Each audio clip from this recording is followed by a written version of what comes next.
This lesson I'm going to take you through adding and subtracting algebraic fractions. Just because it's an algebraic fraction doesn't make it any different to a normal fraction. When you add or subtract, the most important thing is you cannot add or subtract any fraction, including algebraic fractions, unless the denominators are the same. So that's your aim. You're trying to make the denominators the same. So make sure you find the lowest common denominator for both. And remember, whatever you do to achieve the lowest common denominator, whatever you do to the bottom, you must do to the top. Now, if the denominator contains algebra, we can basically multiply the denominators with each other in order to find the lowest common denominator. And remember, once you've achieved that, all you do is add or subtract the numerators, and then you just keep the same denominator as your final answer. So I'm going to take you through how to do that using these examples here, starting with ones that don't have an algebraic denominator.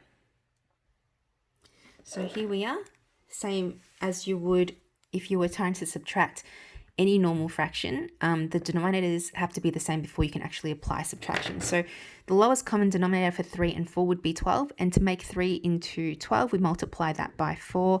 Whatever we do to the bottom, we do to the top. So multiply that by 4. And this will be 3 multiplied by 3.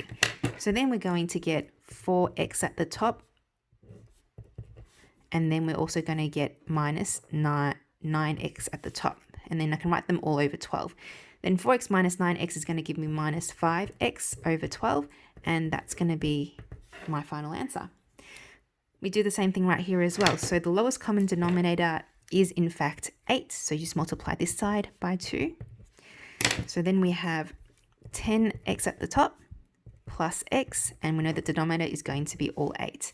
So then it's going to be 11x all over 8, and that's your final answer. Easy as that.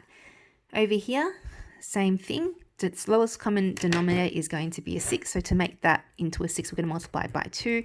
Whatever we do to the bottom, we must do to the top. So everything up here is going to be multiplied by 2. And over here, we multiply that by 3 to get it into a 6. And everything up here is going to be multiplied by 3 as well.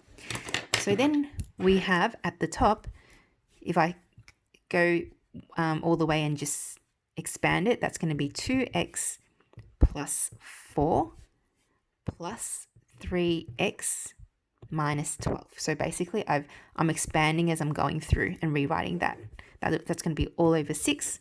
Let's simplify the top. So 2x plus 3x is going to give me 5x. 4 minus 12 is going to be minus 8 all over 6. And I can't simplify. I can't take out the common factor.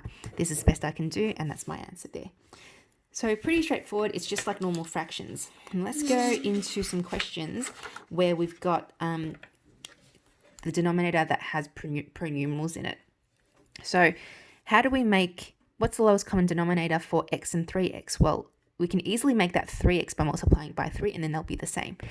So we can multiply the bottom by 3 to get them both into 3x, and you can, whatever you do to the bottom, you do it to the top. So multiply that by 3. Then we're going to have 9 minus 4 and all over 3x. So 9 minus 4 is going to be 5 over 3x, and that's your answer there. Okay, pretty simple. Over here, we have x and x squared. So how do we make them the same? I can multiply that by x, and whatever I do to the bottom, I do to the top. So I'm going to have x squared at the bottom,